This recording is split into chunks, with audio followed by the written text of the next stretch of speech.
Okay, it is 9:49 in the a.m. Eastern Standard Time. It is January the 31st, 2024. And I've got another G.I. Joe classified unboxing for you, and this is Cobra Shadow Tracker. Isn't he cool looking? So he's one of the newer G.I. Joe characters. Newer as far as G.I. Joe characters go, because he was created God, when did Rise of Cobra come out?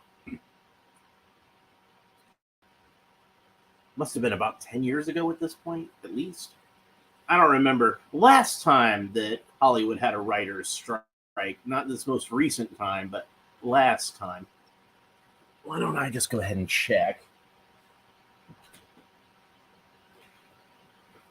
So, yeah, Shadow Tracker came out as part of the Pursuit of Cobra line, which originally was supposed to be a follow-up to Rise of Cobra, but Rise of Cobra was not as well received as people at Hasbro thought it was going to be. Hi, Aunt June. I'm doing just fine, except I can't get to sleep. So I figured I'll go ahead and shoot this video. So let's see. Look it up. Come on, keyboard. Sometimes the keyboard doesn't want to come up on my phone. G.I. Joe Rise of Cobra 2009 is when that movie came out. So yeah, it was about 15 years ago almost at this point. So afterwards they did the Pursuit of Cobra line, and it wasn't specifically tied in with the movie figures anymore, but honestly, I kind of felt like the best figures that came out of the movie line were ones that weren't necessarily based on the movie. Like I liked Shipwreck and Kamakura and a few others like that. I thought were really good. Go ahead and put the tape at the bottom there. So Pursuit of Cobra, I thought was a good follow up to that, because it kind of took things away from the movie direction and back to the classic in a lot of ways, but at the same time gave us a lot of really cool new characters and new designs. And Shadow Tracker was one of those new characters. He was the villain of the Jungle Theater subset, which would have had that really cool Recondo figure that looked a lot like the Jesse Ventura character from Predator, and the really cool Jungle Spirit figure that looked a lot like Billy from Predator. And Duke, was Duke supposed to be Arnold? Because Shadow Tracker bears a slight resemblance to the Predator, we're being honest. So here on the back we got the figure, nice vanilla shot of the figure and a layout of the design, and he has some different masks, and we're gonna open him up and have a look at him. So there's the photograph on the front, a little glossy because of the reflection from my monitor, but Shadow Tracker has some neon coloring on him, which neon is always a touchy subject among G.I. Joe collectors, but I thought it worked out really well on this guy. And there's the portrait on the side. You can see he's wearing that clear Dayglow mask. Got some fangs on his necklace. Got a funky curved blade. We can see that blade with the accessories there. We got the looks like, I think that's a brand new design of a bow. It doesn't look like the Storm Shadow bow. It doesn't look like a reuse of that. Got an axe. Got a quiver and an arrow, and the funky looking knife I talked about, and a couple of extra masks. So let's go ahead and open him up and have a look at Shadow Tracker. So this guy is a Walmart exclusive, and I had to order him on the Walmart website. Oh, he's got like an ugly skull face. And I believe it could be a mask that's on his face. But I think the original intention was that the character was supposed to, like, that was supposed to be his actual face, and he's actually disfigured. But it does look like to me that, like, it could be a mask that's over his face, just looking at the way it's sculpted. I'm sure I can get a better look when I get it out of there. You see he's got some neon yellow on the shoulders of his vest, although it's a little toned down versus what the original Shadow Tracker's uh, neon was. He's got the same color on his boots, like some flames on his boots. And the original Shadow Tracker also had the neon color on the pants in a camouflage pattern, going back to that 90s tradition of having camouflage in a color that it really doesn't make sense to have camouflage, but whatever, it looks cool, so we don't care. So I'm going to cut the little rubber tabs holding Shadow Tracker into the package, and then he came out rather easily. Got more of that yellow color on the back, and he reuses a lot of parts from Zartan, maybe even all the parts from Zartan. So, okay, we're going to set him aside for now because we've got accessories to go over. By the way, there's the artwork on the inside of the package. Again, like most of these, it's the same portrait that we see on the side of the package. So, Cobra Shadow Tracker. So yeah, he's an original character that was created fairly late in the line. There hasn't been a whole lot of media of him that I've seen. I'm sure there is some, but not that I've seen. And then we have a completely empty package for the accessories. There's nothing in this whatsoever, and I can see it's actually opened at the top that didn't seal properly. I'm going to be glad when these are gone. So apparently everything would have spilled out into the actual Foot Locker. So let's have a look, see at what we got. This to me looks like it's a suppressor that's going to go on his gun. So we'll set that there. Does he have a gun? He doesn't have a gun. Why does he have a suppressor?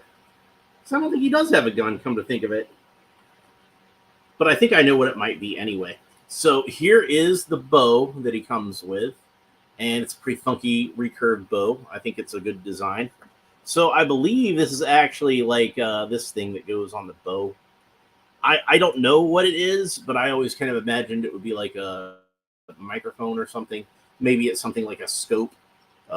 But it's got like some texture to it where it almost looks like it could be some kind of suppressor. But why would you need a suppressor for a bow? That doesn't make any sense. So, and you can see he's got like actually like a little ring on the bowstring, which I guess that's where like your finger would fit, or at least grab a hold of, make it a little easier to grab a hold of the bow and arrow. And then we have the clear neon yellow mask. It's not quite as neon as the original one, where it had that kind of almost green sort of tinge to it.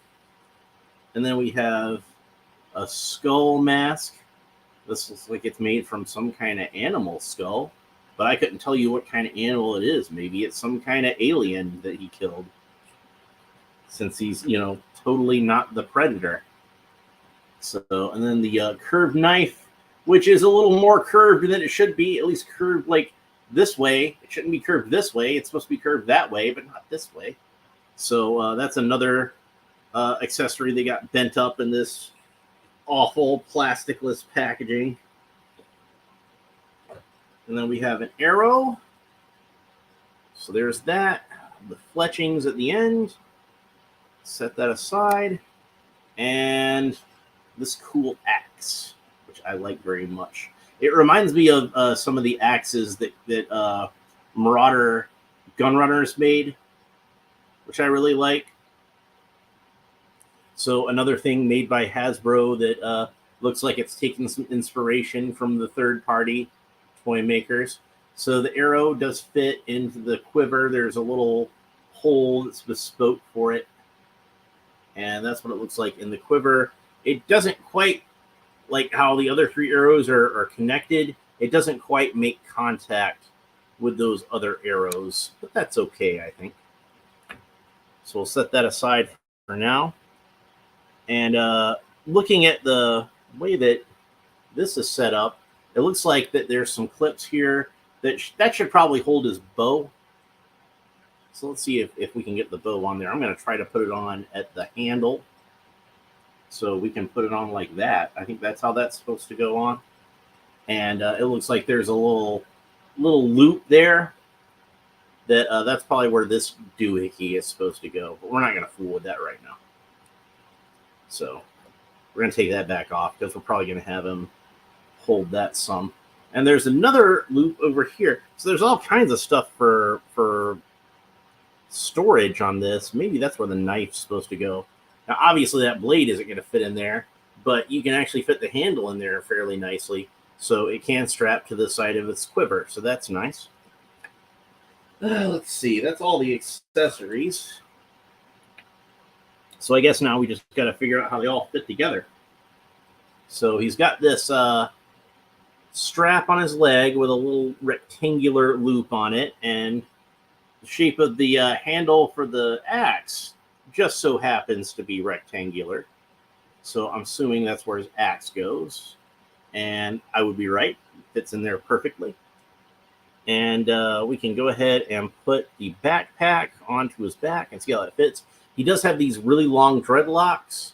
So you want to take care that those don't interfere with the placement of the backpack. Fortunately, the way that they have the backpack shaped, it fits around the dreadlocks perfectly. So I think the idea is supposed to be that you're supposed to imagine that the dreadlocks are kind of hanging over part of this backpack, and that's why it's covered up. But it actually, it's cut so it fits around the dreadlocks. So there we go. He's got another animal skull on his shoulder. It does look like it might be the same type of animal alien as whatever this is. Like he killed another one. So it does look like it kind of almost matches up the same size, but this could be like a slightly smaller one. So let's while we've got the mask in our hands, let's see how well this mask fits on him. It should just kind of clip onto the front of his face. So there's what he looks like with that mask. Pretty cool. It's got a little bit of fur detailing around there. Almost looks kind of like sideburns when you put it on his face. And he does have this the necklace with the teeth on it and the animal skull. Just make sure that that's placed down around the collar because that'll make it easier to pose him and whatnot.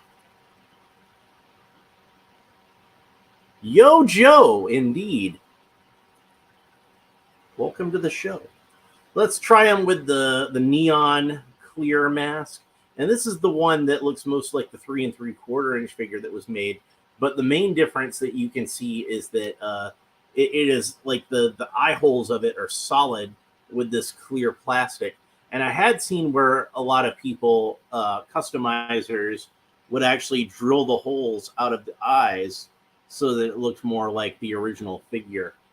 So there's a lot of cool detail to this guy. He's got like this vest with all these pouches on it. The fang necklace I already pointed out. He shares the upper arms with Zartan. So you can see he's got the same straps around the biceps that Zartan has. I do have part of a Zartan figure here because I'm making a Dr. Mindbender. So you can see what the Zartan arms look like, or at least, before I painted them. So, yeah. Neon mask is cool, but the skull mask is badass. I don't really understand the neon mask.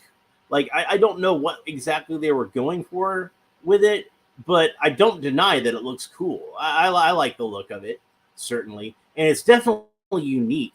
It's something you don't see every day, but he does look cool with that skull mask, doesn't he? I'm going to put it back on so we can see that for a little bit more.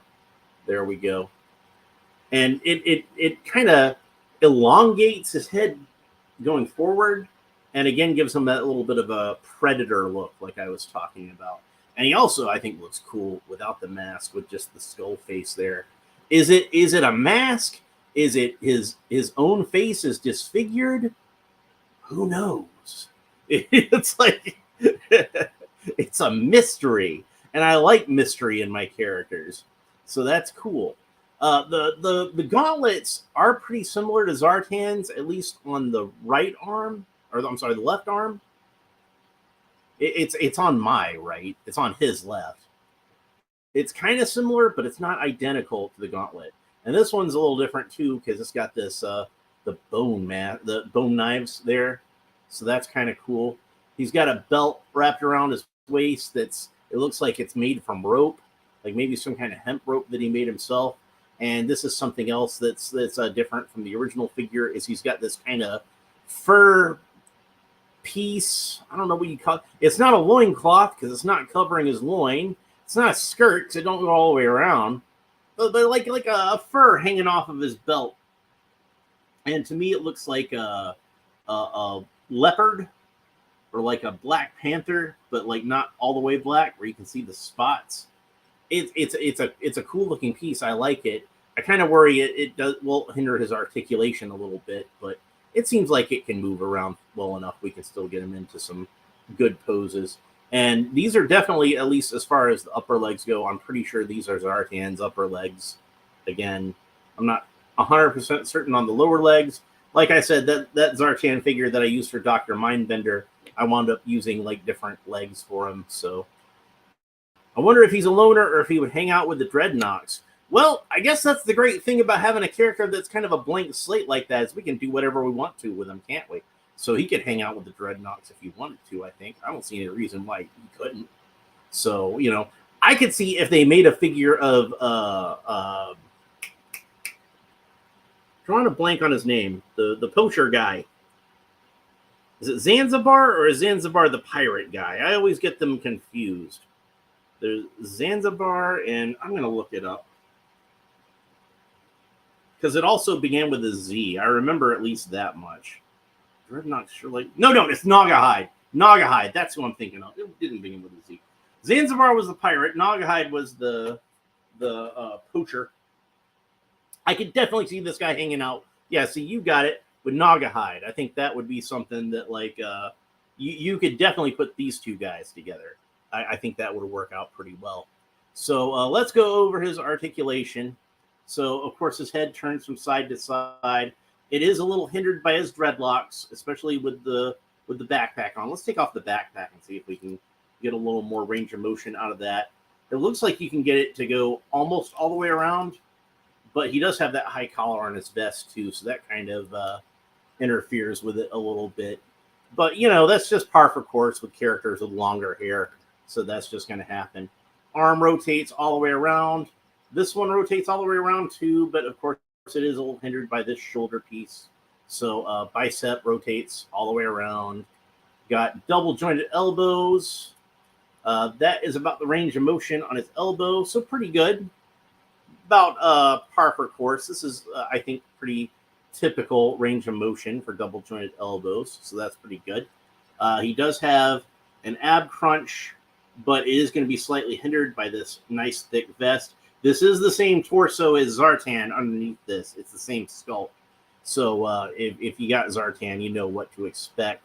I suspect that everything from the waist down is Zartan, but it might be a different waist piece on this. I can't really tell because the whole furry piece is kind of getting in the way. But I think that this is probably a different one because I think that Zartan had a belt that was actually sculpted onto that figure, I believe. So one thing that's odd about this figure is apparently, from what I see, the plastic pelvic piece is paint. It's molded in the same color plastic as his torso, which of course is skin colored. So it looks almost like he's got a little hole in his pants there, or maybe he was kicking somebody in his pants tore. I don't know, but he does have the drop down hips, so that'll give you a little more articulation there. Good range of motion on those legs. They go up more than 90 degrees as far as if he wants to kick upwards. He's almost like a rocket there. Jeez. And then double jointed knees. See if I can get those bent all the way up. That's about the range of motion we get on the knees. There is a thigh cut, of course. So the thigh rotates all the way around. I accidentally popped his leg off, though. So be careful with that. Be careful that you don't pop his leg off. I'm kind of wondering if maybe they just didn't have it on there that well. So, like to begin with. But yeah, thigh rotates all the way around. Got the double jointed knees. Got a boot cut. So the boot rotates all the way around. And then he's got the ankles point down about that far, point up about that far. Not the best as far as pointing up goes, but those pieces of shin armor can tend to jam that up a little bit. So yeah, that's pretty much it. Oh, and of course it's got the rocker ankles, so those will move that way however you need to move them. So there's that. Shadow Tracker, I always thought had a really cool design as far as the original figure goes, and this version of him like carries over a lot of the things that I really liked about that version of Shadow Tracker. But of course, they put a lot of their own spin onto it too, and kind of reinvented the character a little bit. But he's still instantly recognizable as Shadow Tracker to anybody who would see this figure. So I'm pretty happy with how he turned out. Let's go ahead and put the weapons in his hands and see what he looks like holding the weapons. So first, let's go ahead and do the axe. And that's pretty badass. This is a good weapon. I think I like him having that little hatchet. That's nice. Put that back in its little slot. And let's try the knife and see how the knife looks. And like I said, on my example, at least, the knife is a little warped. So it could look better, but I think you get the idea at least. I'll apply a little bit of heat from my hair dryer to it, and we will see how that works out. But yeah, I got that cool curved knife. I like that. That's a nice accessory. And last but not least, let's go ahead and try him with the bow and arrow. Since it seems like to me that this would be like his main weapon. This would be like his go-to is the bow and arrow. So let's go ahead and put that into his hand.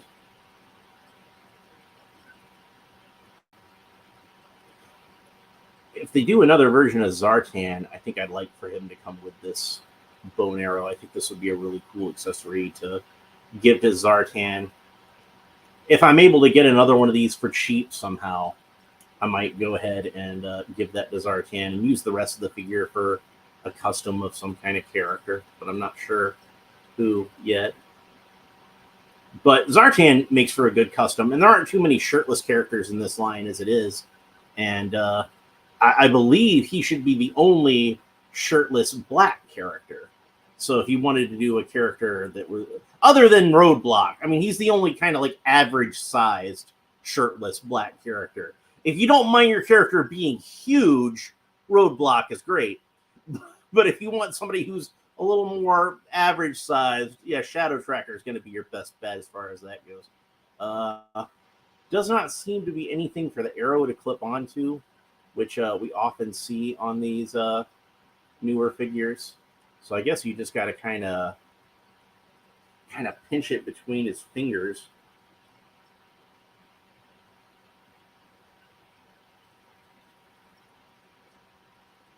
I do prefer for the arrow to clip onto the bow. I think that that is a better way of doing this. It certainly seems more stable, but I don't really see a way to do it on this one, unfortunately. So you just kind of put it between his fingers and hope for the best. But if it clipped to the bow, then I dropped it on the floor. Bah. Hope you enjoyed that view of the top of my head. I used to have hair up there at one time. I can't get it to stay. So that's a little frustrating. So if I have any criticisms of this figure, my main one is that it would be nice if there were, oh, bye, Aunt June. Thanks for stopping by. Always like seeing my Aunt June. All right, so yeah, it would be nice if there was a way to clip that on there, but there isn't that I can see. If I'm wrong and there is one, please let me know in the comments because I would like to be able to find it. So, but yeah, Nagahide's a really cool figure. I'm really impressed with how he turned out. I think since I can't really get him to hold the arrow very well, his bow is going to wind up being clipped to his back for the most part. So maybe I should go to take that off. And then I can put it in the spot that I believe is specific for that. Shisha. There we go. So that's how that all looks when that's all assembled. So I think as far as I'm concerned, he's going to have the knife and the axe and be dual wielding those. And that's how my Shadow Tracker is going to be displayed. This necklace popped up. And I think he looks really cool like that. So it was really nice that that back in 2010 or so, Hasbro was willing to create new figures for this line, new characters to fill out the G.I. Joe universe. And it's nice to see that this character has not been forgotten. Obviously, he made an impression on fans. Shadow Tracker, I don't think, was produced in very high quantities for the original line. I mean, the original version of Shadow Tracker, the one in Pursuit of Cobra. And he was a highly sought after figure. So aftermarket prices I've seen fairly expensive on this figure at some points. I don't know what they are currently. But last I checked, he was still a highly sought after figure. And this one has added a few new bits to the figure that I appreciate. I like the skull mask. I like just seeing its skull underneath it. That's really cool. The old one, the mask was kind of permanently attached to it, but some brave customizers had pulled it off, and he did have a skull-like face underneath. So I do speculate as to whether this is the actual face, and he's just disfigured somehow, or if it's another mask that he's wearing. But I guess you can decide for yourself, since he is kind of a blank slate of a character, and we can make up whatever stories we want to about this guy. At least until Larry Hama or somebody comes in and establishes a backstory for him. That's pretty much it for this episode. I hope you enjoyed it. I got a couple of more G.I. Joe classified figures that I haven't opened yet coming up, because I've still got the classic style barbecue. Of course, you already saw my review of the Mad Marauders version. And got this guy coming up here. Speaking of new G.I. Joe characters, got Parth Wolf Spider Varma. So this guy's got an interesting backstory that we can delve into when we get to that episode. I'm not sure which one of these I'm going to do next. And, of course, I've got some other DC Comics stuff. And I've got a couple of Masterverse figures that I picked up for cheap. So I'm going to get those done eventually. Which Masterverse figures do I have? It's a mystery. You're just going to have to see for yourself whenever I get to it. But that's pretty much it for Shadow Tracker. If you enjoyed it, please make sure that you like and subscribe and all the fun YouTube stuff down below. Leave a comment. Let me know what you think about this figure. Click the little bell and turn it to gray. You want to catch these when they go live. And it'll cause a really annoying push-up notification that you'll just be like, oh, what is it now? Oh, it's this guy talking about action figures again. I guess I'll watch it. I got nothing better to do. So, yeah, that's pretty much how it goes. Thanks for watching. We will talk to you next time. Goodbye.